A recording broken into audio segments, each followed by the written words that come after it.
So I would rather you post authentic content less frequently than just clog up my feed with third party, who cares, nobody cares about a market update. And again, I'm going to say this respectfully. Tell me about the last client review you did. Tell me about the last conference you attended. Tell me about the CE you did, right? Tell me a client story. Tell me the last client event you did. Like, tell me something about you. Tell me where you went on vacation with your family. That's more interesting to me. Hi, this is Coach Joe Lucas, and welcome to the Magellan Network Show. My goal inside of this communication, this show, is to share with you my nearly 30 years of coaching some of the most successful financial advisors in North America. We're going to be talking about strategies, syntaxes. We're going to bring guests on from time to time, and I'm going to share with you what's working now.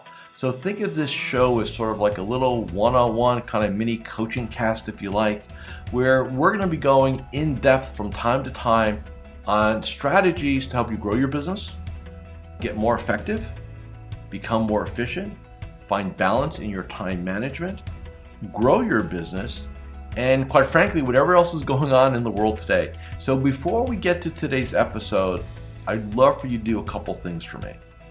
Number one, make sure that if you're watching this on YouTube, that you subscribe to our YouTube channel. If you're doing the audio, make sure that you give us a review on whether it's Spotify or Apple. We'd really appreciate that. And quite frankly, that does help. It does matter when you rate things and like things and subscribe to things. It helps us get the word out to more of the industry. And lastly, I have a very special gift for you.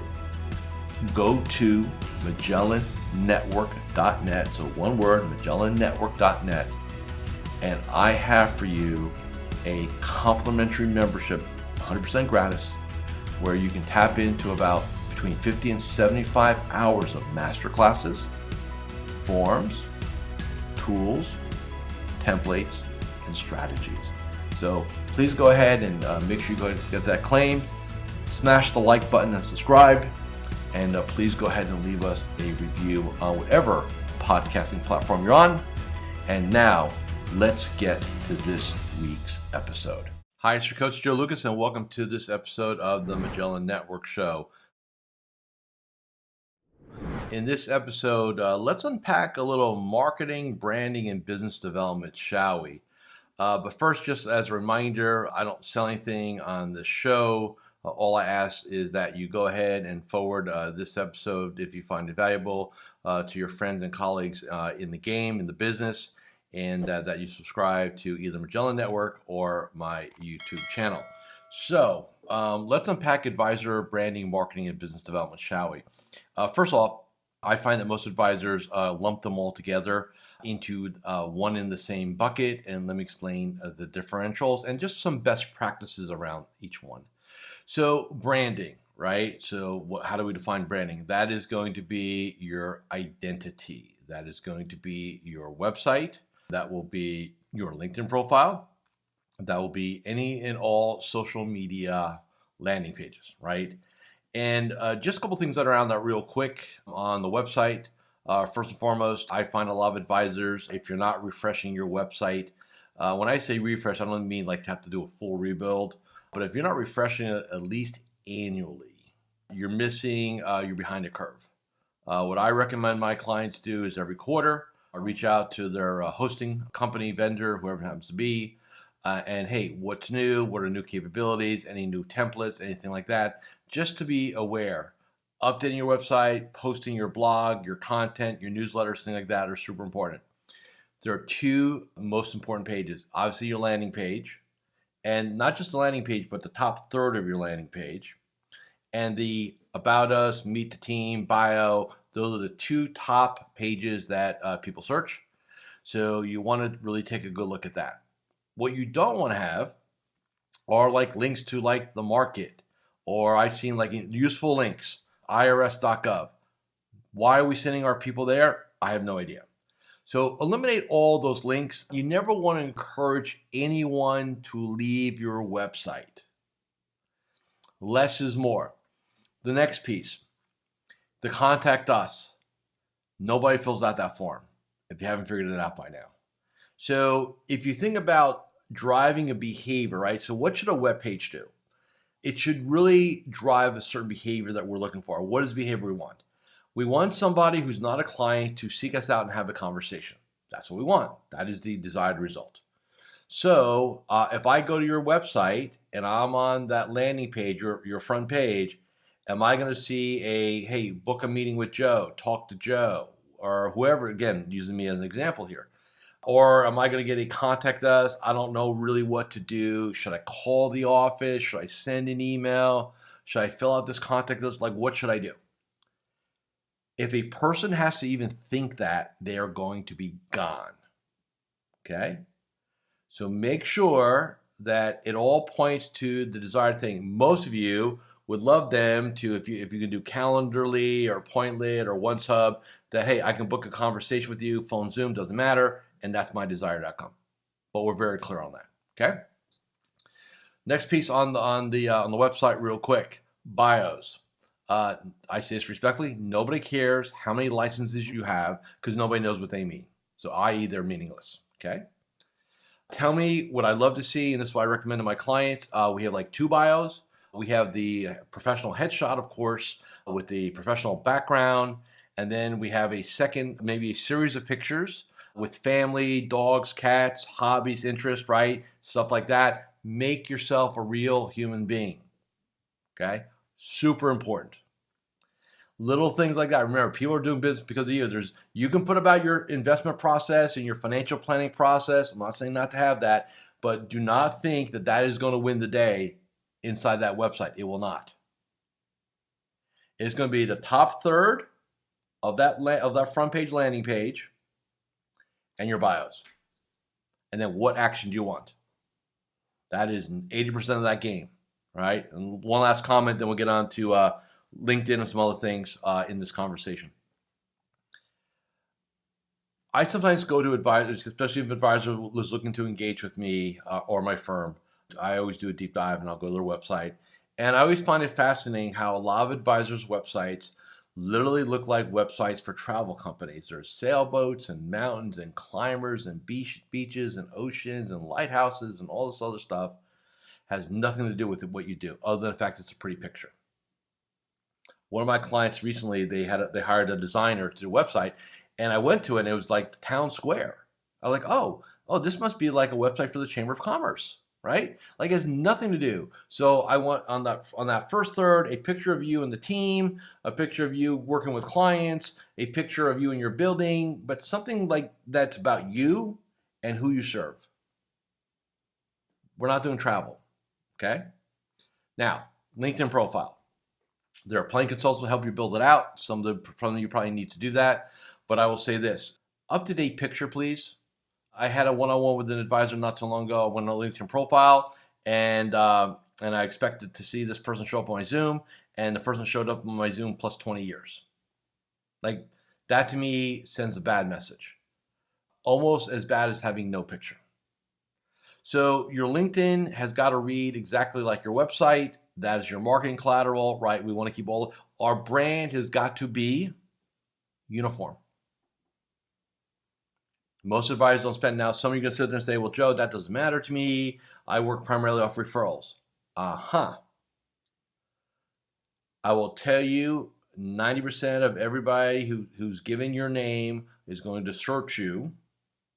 And LinkedIn and your website are going to show up 1A, 1B. Probably the FINRA CRD may show up, broker check may show up 3rd or 4th, if that's in your world. But the bottom line, and by the way, that is first impression now.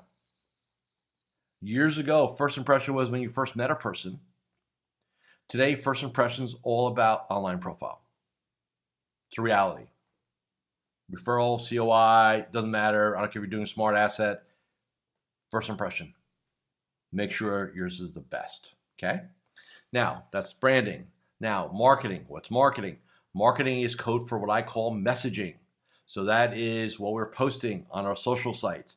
That is our newsletter. That is our blog. That is our YouTube channel, or whatever it is we got going on, right? But think messaging. Here's a fatal mistake most advisors make. Hi, Coach Joe Lukacs here, and I'm just breaking here for a moment just to do a couple quick reminders. Number one, make sure you subscribe to our YouTube channel or our podcast. In addition, please leave a comment or a review. Those things really, really matter. And share this episode with 3 of your colleagues inside the financial services space. And lastly, make sure that you go ahead and claim your free membership inside of Magellan Network. Now back to this week's episode. They hit the easy button and they'll grab something that's pre-approved. I understand that's the easy button, it's pre-approved, and you'll post it up on LinkedIn or Facebook. Let's just stay with those 2 for a second. And here's the problem. You're not the only advisor who has access to that content. So there may be 50, 100 advisors posting that same piece. The algorithms know that. They say, oh, look at this. It's the same thing 50 ways. So it's not unique. It can't be that good. And so we're going to downshift the views. And that's the way it works. So I would much rather, and by the way, nobody cares about the latest. And I had this conversation with a client, a relatively new client. And I was having to go on their LinkedIn or having to see their feed on LinkedIn. And, they had a regurgitated article about the Fed minutes. Nobody cares. And they wonder why, Joe, I post stuff and I don't get any likes. I don't get because, dude, it's third-party stuff. LinkedIn knows that. It just does.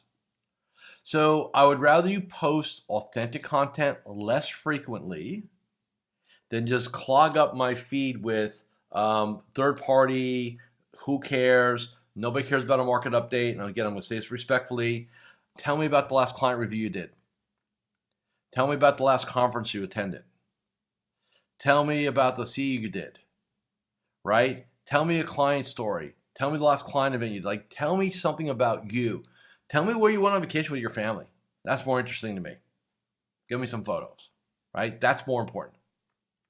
So your marketing, your messaging is be intentional about posting. And I know this is an extra, most of you have to go through compliance. I understand that. This is why you need to have a plan and be ahead of the curve. Don't say, I'm going to post them on a Friday and get it to your compliance Thursday afternoon and you don't get it back till next Tuesday, right? Be intentional. Have a schedule. Be in front with content so you have time to get it approved. Basic one-on-one stuff, right? But I would caution you about using third-party pre-approved stuff because it kind of kills you in the algorithms, and that's just a fact. Now, as far as other pieces of messaging, I love the idea, and many of my clients do this, I'll call it a Friday piece. A Friday piece, which is an email. By the way, sidebar. Note to everyone, email is not dead. I know the social media people may tell you it is. Mine is alive and kicking. And it's very possible, yes, if you're dealing with a 20-something-year-old, that might be true because they're all about messaging and all that jazz. But in most cases, they don't have the money. So if you're dealing with more the pre-retiree, retiree, business owner, baby boomer, right, that kind of deal, email is still king there. Don't forget that. Why bring this up? Because what I'd love to see you do every Friday is put a little piece together like curated content. Call it, Bill's Friday Reads or Mary's Friday Reads, right, or Weekend Reads.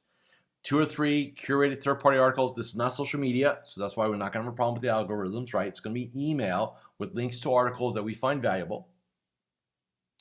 And maybe a little commentary, a little note. Maybe your grandmother's chocolate chip cookie recipe. Something cool, right?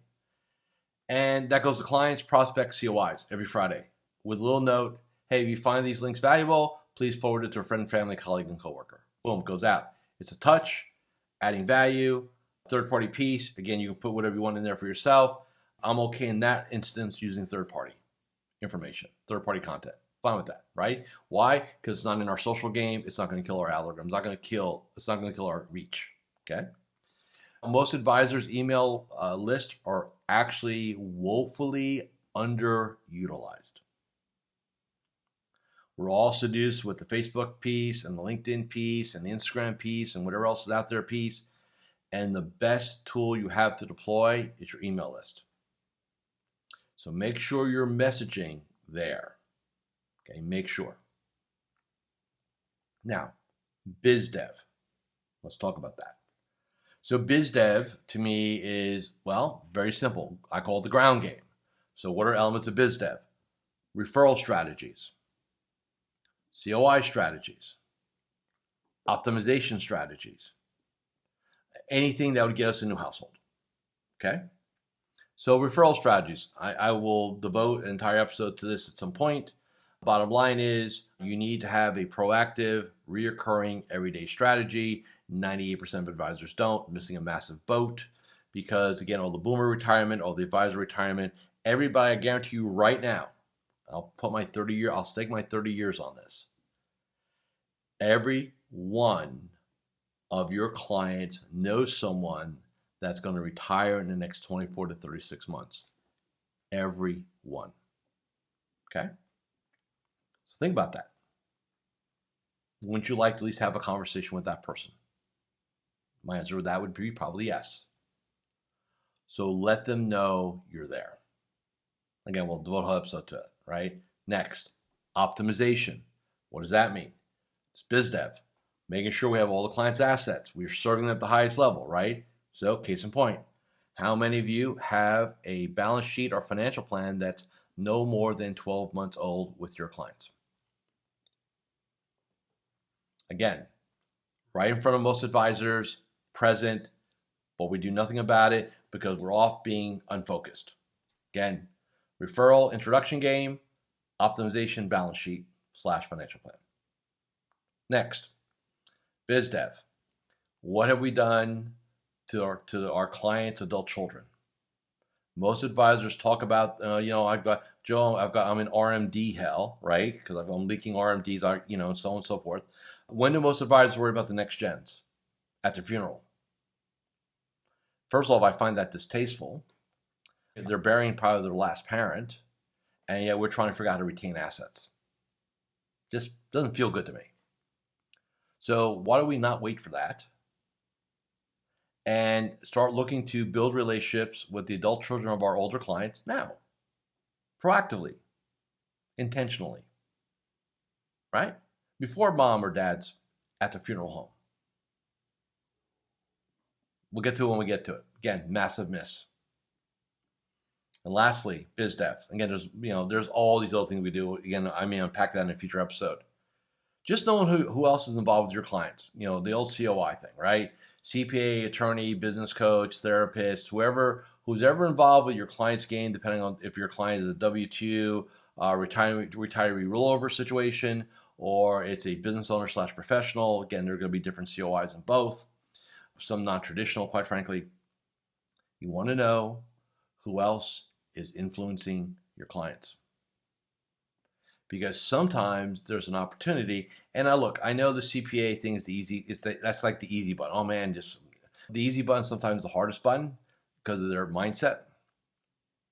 But there are plenty of non-traditional COIs. I know one of my clients, one of their best is I'm trying to think of the term they use. It is an assisted living facility consultant. What they do is families hire them to vet out assisted living and memory care facilities for their parents. Pretty good referral source. There's also one of my clients has a coach consultant who helps older clients downsize their home.